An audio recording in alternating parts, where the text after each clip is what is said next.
Hello everyone, this is Mr. Yeps. Welcome to today's lesson. Today we'll be discussing the fall of Acheampong. Some historians are of the contention that the Acheampong's regime initiated a period of economic mismanagement in Ghana, resulting in his fall. So let's go through those policies or developments. The first one has to do with economic factors. Acheampong's regime or government was characterized by kalabule. Kalabule means, in simple terms, the smuggling of goods into the country and out of the country. Now, the impact of this practice was that government was denied of any opportunity to impose either taxes or custom duties on imported goods and exported goods as well. Apart from that, there was a lot of cheating, profiteering, and hoarding. So, for example, people who had access to goods decided to hoard these goods so that they could artificially inflate the prices of such commodities or items. Now, if you come here, there was a special exercise that was mounted by Firestone in a neighboring country to try to ascertain or find out the type of car tires that were being used in that country.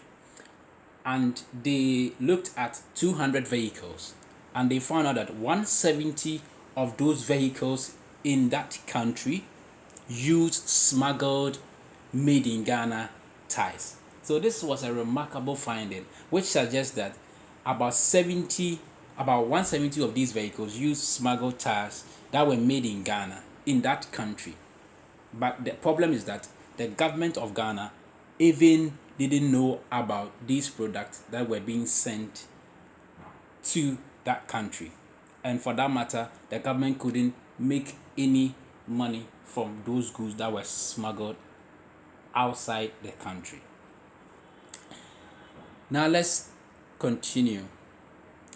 The next issue has to do with the fact that millions of bags of rice were smuggled across the borders of Ghana, and government could not impose any export duties on these bags of rice. Again, large quantities of kerosene was also smuggled out by officers, and there was no punishment for such individuals. Moreover, foreign goods were smuggled into Ghana. Official figures reveal that Ghana lost about 50 million cedis in 1978 as a result of goods being smuggled to neighboring countries. Now, when you talk about this smuggling of goods, it's also linked to tax evasion. So people are either importing goods into the country without going through the appropriate entry point. So you can't even ask them to pay import duties. And again, people are exporting goods outside the country without using the right exit point. So you can impose any export duties. The next one has to do with foreign exchanges were conducted at black markets at places like Zongo Lane and Cow Lane in Accra. The next development that characterized Acheampong's government was corruption and immorality, a situation whereby contracts were awarded to beautiful women or ladies who didn't have any skill or skill sets relating to building or road technology. But because they were beautiful and they made themselves available to any of the military officers, they were given contracts. The next has to do with microeconomic and fiscal policy. Acheampong's government witnessed a high rate of inflation, which didn't go well with Ghanaians. Another development was the fact that Acheampong adopted a policy of yentua, which literally meant that Ghana wouldn't pay any loan that previous government had incurred. So, in effect, foreign governments or foreign institutions, organizations that had given loans or grants to Ghana at this point under the regime of Acheampong, he said Ghana was not going to pay these loans or repay these loans. And you can guess that if in the future the Ghanaian government were to ask for any future loans, she will be refused because of this practice. Now, let's also look at another point that relates to what I just pointed out, the refusal to reschedule repayment of loans made by Buzia. The next one has to do with the absence of foreign loans coupled with Kalabule, prices of goods rocketed high. That is, prices of goods increased significantly. Inflation became the order of the day. Prices rose to such levels in 1978. It was published that Ghana, after Argentina, was the country with the highest rate of inflation in the world, which was a bad record for the country. By May 1976, inflation had risen to 50.5%. This was out of control.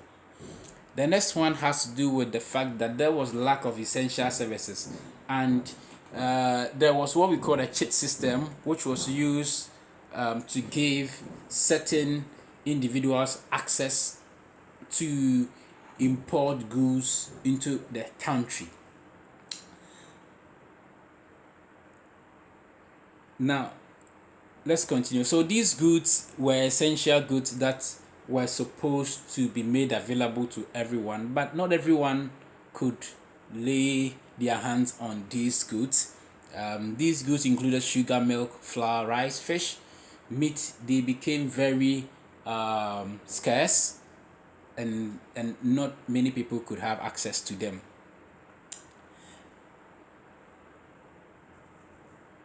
The next one has to do with lack of understanding of causes of economic ills of the country. So another reason that brought about the fall of Acheampong is the fact that his government didn't understand the causes of economic problems of the country.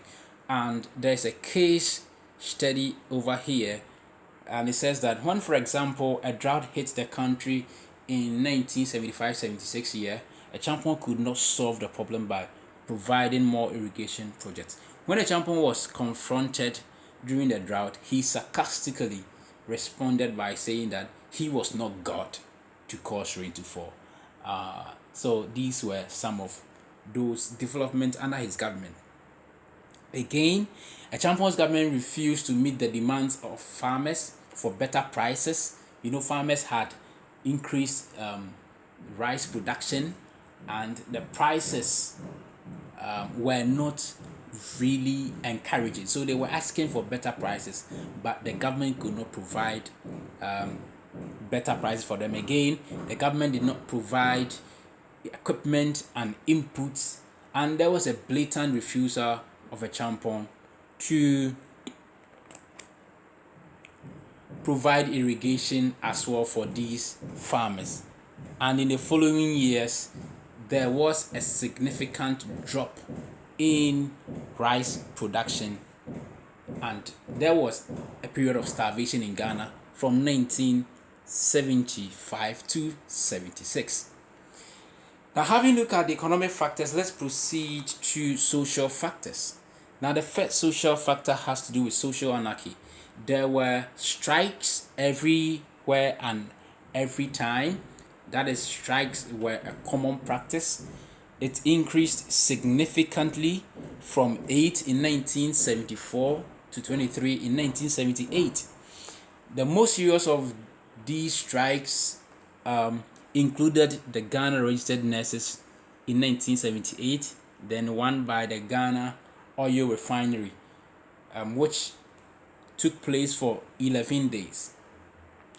Again, educators or classroom practitioners or teachers from primary school up to university level fled Ghana to neighboring countries such as Nigeria to seek better working conditions. The next issue we are going to look at is political factors that brought about the fall of Acheampong. The first one has to do with the abuse of human rights under his watch. So, coming over here, there was abuse of human rights. Freedom of expression was not allowed to its fullest extent. Ghanaians were detained without trial. Many politicians of the Bushia regime had their assets frozen. And again, people were not happy with Acheampong's idea of Unigov. So these were the factors that made the government of Acheampong fall.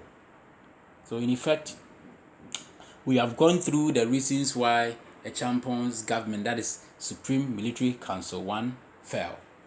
In our next lesson, we'll be discussing the Supreme Military Council 2.